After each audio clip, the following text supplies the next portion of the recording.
La humanidad entera está asistiendo a una barbarie, un exterminio. Esta vez no es la Alemania de Hitler en contra de los judíos, no. Paradójicamente es el propio gobierno de Israel que durante décadas ha tratado de mantener la memoria histórica del Holocausto para que jamás se olvidara lo que ocurrió, el que ahora masacra de la manera más cruel y en completa impunidad al pueblo palestino. La ONU nació precisamente luego de la Segunda Guerra Mundial para que más nunca se repitiera un capítulo de la historia tan dolorosa y dramática para la humanidad. Pero los poderosos no entendieron, son ellos los que sostienen la ONU, aun cuando es una organización que agrupa a todos los países del mundo y que debería garantizar el respeto a los derechos humanos y al derecho internacional.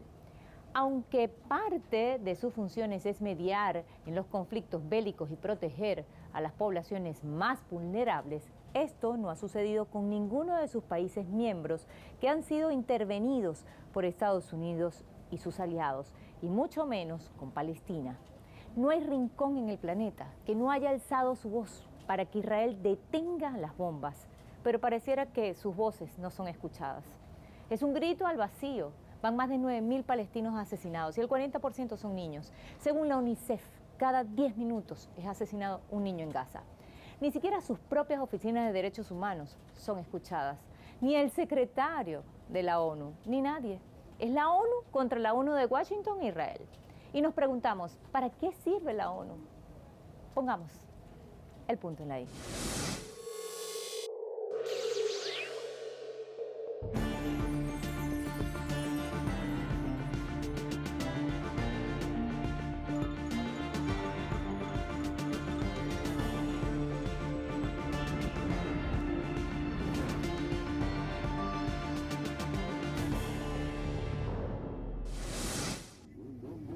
Diversos gobiernos, intelectuales, organismos, líderes sociales y civiles han cuestionado la inoperancia de la ONU ante los conflictos y situaciones donde se violan los derechos fundamentales de los pueblos. Señalan que la inacción de Naciones Unidas ante el genocidio palestino por parte de Israel demuestra que es solo una organización internacional que responde a los intereses de las grandes potencias. Lo que está pasando en esta tragedia en Palestina, sí, claramente de lo que va a surgir de este momento nos dice mucho la credibilidad del mundo que viene, porque o estaremos en un enfrentamiento más integral entre las naciones, con un clivaje entre países del norte y del sur, o podemos salir de esa crisis con una reflexión colectiva para cambiar este sistema. Y eso tendría que ser el interés también de los países del norte, si no quieren entrar en una situación en la cual también ellos podrían perder mucho. Teníamos miedo de quedarnos en casa. Dios sabe cómo salimos, pero escapamos. Nuestra situación es muy dura. Esto no es una solución. Los niños necesitan leche y pañales. La Agencia de la ONU para los Refugiados de Palestina no puede ofrecernos nada. Este es nuestro cuarto día en la escuela. Tengo la tensión alta y diabetes y no puedo comprar medicinas. Este nuevo fracaso del ente multilateral no solo ha provocado el descontento de la comunidad internacional, sino también de sus propios funcionarios. La capacidad de la UNRWA es para 150.000 desplazados y además hay un gran problema financiero para asistir a todas estas personas. En días recientes, el director de la Oficina del Alto Comisionado para los Derechos Humanos renunció a su cargo por la incapacidad de la ONU para detener los crímenes del sionismo. Como abogado de derechos humanos con más de 30 años de experiencia en este campo, soy muy consciente de que el concepto de genocidio ha sido a menudo objeto de abusos políticos, pero la actual matanza del pueblo palestino, arraigada en una ideología colonial etnonacionalista, una continuación de décadas de persecución y limpiezas sistemáticas, basada enteramente en su condición de árabes, y junto con declaraciones explícitas de intenciones por parte de los líderes del gobierno de Israel, no deja lugar a duda ni debates. En Gaza, hogares, escuelas, iglesias, mezquitas e instalaciones médicas están siendo atacados sin motivo y miles de civiles están siendo masacrados. Los gobiernos de Estados Unidos, el Reino Unido y gran parte de Europa son totalmente cómplices de este horrible asalto. Estos gobiernos no solo se niegan a cumplir con sus obligaciones de garantizar el cumplimiento de las convenciones de Ginebra, sino que arman activamente la ofensiva, brindan apoyo económico, inteligencia y encumbren política y diplomáticamente las atrocidades de Israel. El exfuncionario hizo referencia a otros genocidios anteriores, entre ellos los tutsis y los bosnios, y otros conflictos en los que ha trabajado durante su permanencia en el organismo. Según concluyó, todos estos episodios tenían algo en común. La ONU falló en la prevención de atrocidades masivas, protección de vulnerables y rendición de cuentas de perpetradores. Finalmente, el vocero de Naciones Unidas reprobó las actuaciones de los gobiernos de Reino Unido, Estados Unidos y gran parte de Europa, porque, en sus palabras, son totalmente cómplices del horrible asalto contra Palestina y no respetan los convenios de Ginebra. Todo eso dependerá del balance de fuerzas en las sociedades de los países, porque hay que señalar también que en muchos países en el mundo, en todo el mundo, hay ahora las opiniones públicas, hay movilizaciones que cada día son más fuertes en todas partes del mundo. Eso tiene que influir a los gobiernos para cambiar su posición y acabar con el apoyo incondicional a Israel. Eso no puede seguir, porque si no, vamos a una brutalidad global. En la ONU es también el espacio de los dobles estándares, que en la ONU hay una geometría variable de los principios y los valores. Y eso debilita a la ONU, pero debilita sobre todo a los países clave de la ONU, especialmente los del Consejo de Seguridad. Y eso es un gran movimiento de descredibilización al final de la ONU y de los principios que pretenden promover algunos países, que son las potencias occidentales, básicamente. Y eso no es una buena noticia para nadie. Las veces que la ONU ha intervenido en países con conflictos ocasionados generalmente por el gobierno de Estados Unidos y su política injerencista, ha sido peor el remedio que la enfermedad. Un caso evidente es Haití, país que vive uno de los conflictos políticos y sociales y económicos más graves de su historia. La población haitiana denunció permanentemente que la misión militar de la Organización de Naciones Unidas, lejos de mitigar el desastre en el país, lo incrementó. Hasta el nombre fue violatorio a la soberanía y pisoteó la dignidad. Misión de Estabilización de Naciones Unidas en Haití. Los conocidos cascos azules de la ONU han sido acusados de tortura y violación sin que se haga nada al respecto. Es decir, el organismo que debería proteger a los pueblos del mundo y que es controlado por un solo gobierno realmente es responsable de la inestabilidad de los países donde llega. En octubre, el Consejo de Seguridad de la ONU autorizó el despliegue de una fuerza multinacional en Haití para combatir a las pandillas que controlan y se disputan el territorio del país antillano, que se encuentra actualmente sumido en una ola de violencia y caos. Esa medida dio paso a nuevos cuestionamientos sobre la eficacia de estas intervenciones que se han desplegado en el pasado reciente de esa nación, pero que han resultado fallidas y lejos de mejorar la situación, la han empeorado. En 2004, Estados Unidos promovió el despliegue de una misión de las Naciones Unidas para la estabilización de Haití, tras el golpe militar que el propio Washington consumó contra el gobierno de Jean-Bertrand Aristide. Los llamados cascos azules que participaron en esta intervención fueron acusados de perpetrar abusos sexuales contra mujeres, niñas y niños. Imágenes que mostraban a soldados miembros de la misión violando a un joven local se viralizaron en Internet. El director de la Plataforma Haitiana para un Desarrollo Alternativo dijo: la misión de la ONU se creó como una fuerza de sostenimiento de paz en un país donde no había ni guerra ni genocidio. Y esa misión solo agudizó su crisis, nunca ayudó al país y a sus habitantes. Entre 2004 y 2011, la MINUSTAH desarrolló operaciones en ciertos barrios populares de la capital haitiana, que ocasionaron múltiples casos de violaciones de los derechos humanos, incluyendo muertos y heridos. En 2010, el terremoto que azotó a Haití sirvió como justificación para enviar una misión humanitaria a la isla. La llegada de esa delegación provocó una de las peores epidemias de cólera registradas en el país. Y lo más trágico es la introducción del cólera por soldados de Nepal, que en octubre de 2010 se introdujeron en Haití una enfermedad que nunca había existido y que ha matado, según nuestras estimaciones, más de 20.000 personas y más de 800.000 infectados. Y las Naciones Unidas, que se pretende ser la cuña de la defensa de los derechos humanos, no admitió su responsabilidad criminal en eso y se van el 15 de octubre sin realmente tomar las medidas adecuadas para indemnizar a las familias de las víctimas y también hacer inversiones para un acceso universal al agua potable, que es la mejor manera de luchar contra el cólera.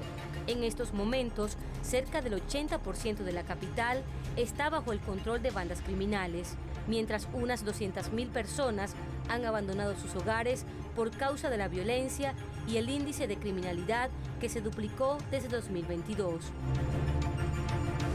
Representantes de la ONU reconocieron su fracaso en Ruanda por no frenar el genocidio, que cobró la vida de unas 800.000 personas.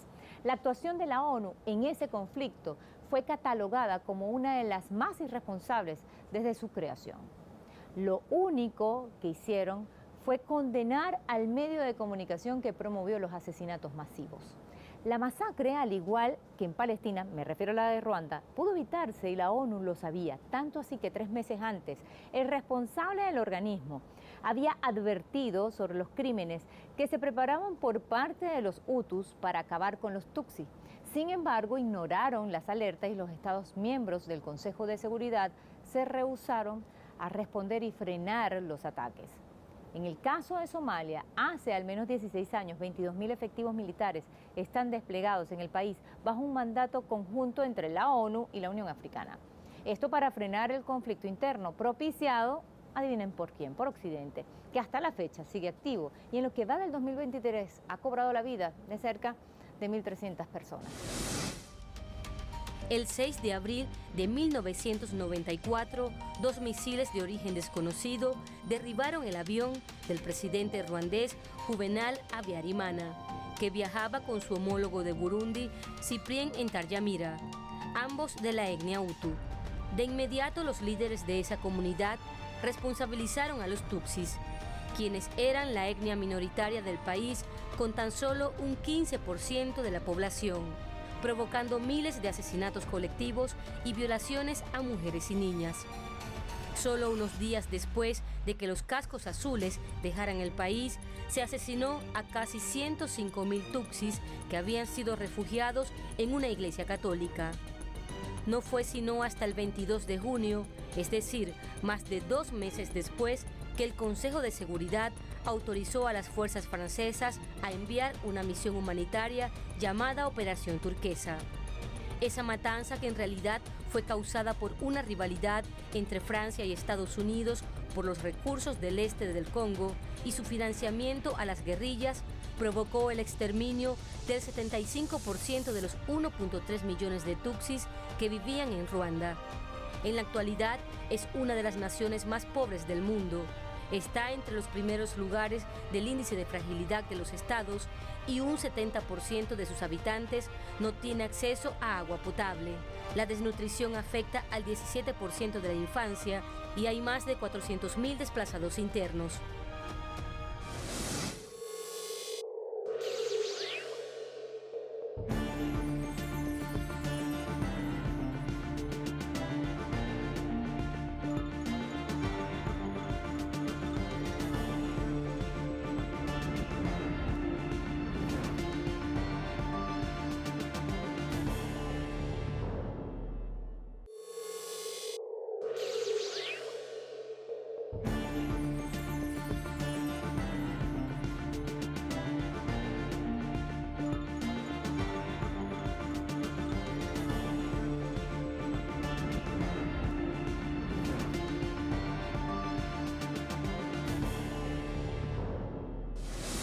Como consecuencia de los desastres de cada país y el cuestionado papel de la ONU, se ha generado un fenómeno migratorio sin precedentes. ¿A dónde fueron a parar los palestinos desplazados por el gobierno israelí y su política expansionista? Bueno, están regados por el mundo. ¿Y qué ha pasado con la población que ha huido de los países destruidos por la intervención extranjera de Estados Unidos y sus aliados? Bueno, también han tenido que huir a otros países, especialmente a sus socios, los europeos. Por eso se ha elevado la migración por el mar Mediterráneo y esto ha dejado también centenares de víctimas en los terribles naufragios que ocurren ante las autoridades europeas, que son silentes. El Mediterráneo se ha convertido en un cementerio a cielo abierto. Pero ACNUR, otro brazo de la ONU que se supone nació para atender el problema migratorio, no hace nada para condenar los países que no han asistido humanitariamente a los desplazados por la guerra y mucho menos han cuestionado que construyan cárceles flotantes en el Reino Unido para encerrar a los refugiados cuyo único delito es buscar la paz y la vida que le arrebataron algunas naciones de la Unión Europea y, por supuesto, de Estados Unidos. Los flujos migratorios están compuestos por personas con nombre y una historia de vida, a las que se le niega permanentemente su derecho al asilo y se ven afectadas por disputas geopolíticas que nada tienen que ver con ellas y su situación de extrema vulnerabilidad. Los migrantes económicos y desplazados forzosos son simplemente invisibilizados y dejados a su suerte. Visibilizarlos implica asumir responsabilidades que los gobiernos no quieren asumir y las Naciones Unidas mucho menos. A la justicia, el derecho a la vida. ¿Qué hace la ONU en eso? Nada, nada. ¿Por qué es esta afluencia de migrantes? Porque no hay un solo plan de organismos financieros internacionales, del Banco Mundial, de las principales potencias, para ayudar a los países con más pobreza. Lo único que hacen es tomar partido en las guerras. La inoperancia de la ONU, que solo se dedicó a hacer llamados y peticiones a los gobiernos europeos, condujo a que esos cientos de migrantes fallecieran en medio del mar Mediterráneo, a pesar que se les pudo salvar y asistir.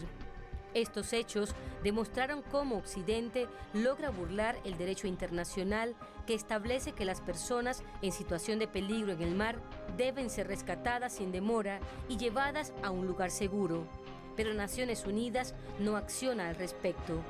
El propio jefe del ACNUR, Filippo Grandi, reconoció la incapacidad de la comunidad internacional para resolver o prevenir conflictos que provocan desplazamientos forzosos y miseria. ¿Por qué la ONU no supera las lógicas de alianzas y de las diplomacias nacionales de las principales potencias de la ONU precisamente? ¿Y por qué el poder del unilateralismo ha sido el poder principal en los 20 últimos años y cada país finalmente toma el derecho de hacer eso? Y eso debilita mecánicamente a las capacidades de la ONU. Y entonces el doble estándar aparece aquí. Es que finalmente las posiciones de los estados dependen de sus intereses nacionales y de sus alianzas, que prevalecen sobre el bien común. Y entonces eso no es el derecho internacional, es la competencia integral hacia la guerra. Y entonces hay una responsabilidad mayor de los estados más fuertes que los otros para encontrar otro camino. Después de esta radiografía a la Organización de Naciones Unidas, nuestra pregunta está intacta. ¿Para qué sirve la ONU? El genocidio que se desarrolla en este momento que estamos hablando en Palestina, que lucha por su derecho a existir, pone en primer plano la inutilidad de este organismo. El Consejo de Seguridad, que es la única instancia que puede incidir en Israel, no hace nada, porque todo lo veta Estados Unidos, su gran aliado. Ambos han violado impunemente el derecho internacional ante la mirada silente de los organismos internacionales, que al final terminan siendo cómplices por callarse. La humanidad tiene razón. Israel debe parar la masacre contra el pueblo palestino. Lo dijimos al iniciar este programa, pero es necesario repetirlo. 40% de las personas asesinadas por el gobierno de Israel en Gaza son niños. Es una verdad dantesca, pero aún así 50 países de este planeta rechazaron recientemente la resolución propuesta ante la ONU de parar la masacre. Esto habla mucho de su irracionalidad humana. Es la ONU en su máxima expresión. Nos seguimos preguntando entonces, una y otra vez, ¿para qué sirve la ONU?